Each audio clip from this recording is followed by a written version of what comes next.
Hi, one best BR Sports Picks. I'm Peter Lojak. He's Mike Brenner. We are the Odds Couple. It's Week 8 in college football. We're talking right now with Big Al McMorty from BigAl.com, as we do every week. I love the Big Al calls, right? Can't wait for Big Al each week. And what's interesting is this week, Big Al has chosen two of the massive spread college football games to discuss. So we'll see what he has to say about it. And you know what? I saw that caught you a little off guard, Pistol. Yeah. Well, I asked off camera if these were actually games that he chose or he was assigned, and he said he chose them because for me, I find in general, the massive spread college football games are just kind of like a category of game. It's kind of hard to suss out value. Sometimes, Pete, I think they stick their heads out. And they really do. There's just that green thumb that grew up. Absolutely. We'll see what Al has to say about it. The first one is going to be Illinois and Michigan. Right now, the line is 35.5, 36, or 36.5. Me, baby. Total has come out at 55, although Pinnacle is too scared to hang one, understandably so.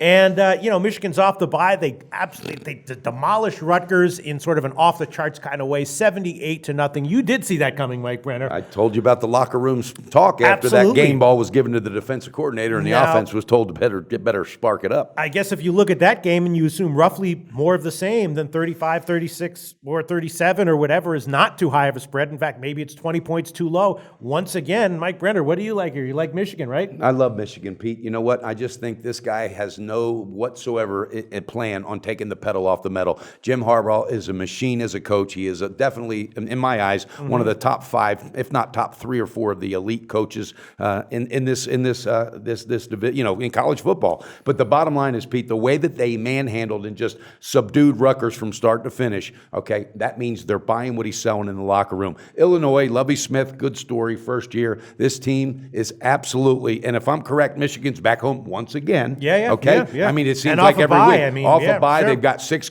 home games. That would be their 6th home game. This team's going to destroy them early and often, and I'm looking for a cover damn near by halftime. Wow. But I'm all over the first half. Do I think the full game will cover? Absolutely. This is totally a Jim Harbaugh game where he wants to make a statement. All right, let's go to Al McMorty. Al McMorty, should Michigan be a 50-point favorite here?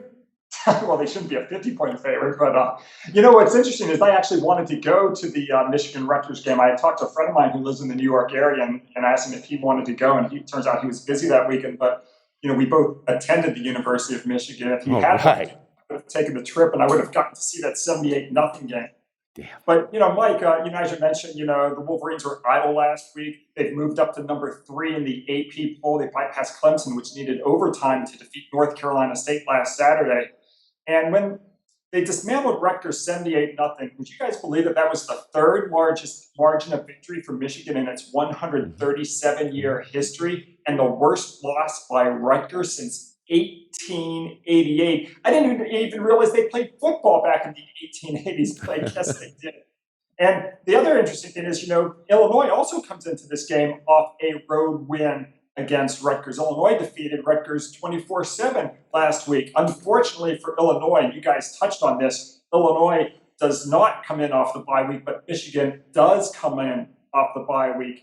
And underdogs of more than 21 points, like Illinois, playing away from home, they're an awful 98-141 against the spread going back to 1980 versus rested opponents. I'm going to take Michigan minus the points. Wow. I love it. And Big Al, I did not know you attended Michigan. Go Wolverines. I love this team. And I called it last year with Pete. I said, I'm telling you, Harbaugh, this is going to happen. These guys are going all the way. And if it doesn't happen this year, it'll be next year. But guess what? They're going to give somebody a hell of a run for their money. This is a damn good team. I'm all over the first half, Al. All right. Harbaugh loves these first halves as well. Well, right now the line is 35.5, 36, or 36.5. And Al McMorty recommending you go find 35.5 and make at least a small bet on it. Al McMorty's website is BigAl.com. Great site. 28 free picks there every single week. Al McMorty, tell us a little bit more about your website, BigAl.com.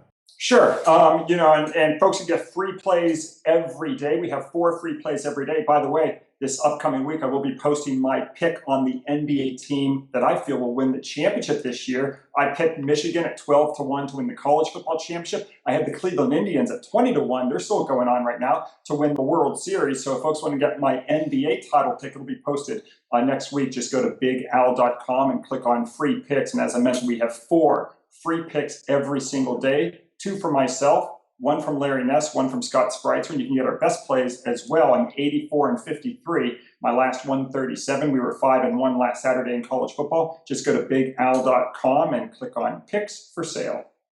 Thank you, Al. Thanks, Al. Research before you bet. Be sure to check out SBR Picks for the best game predictions, breakdowns, and much, much more.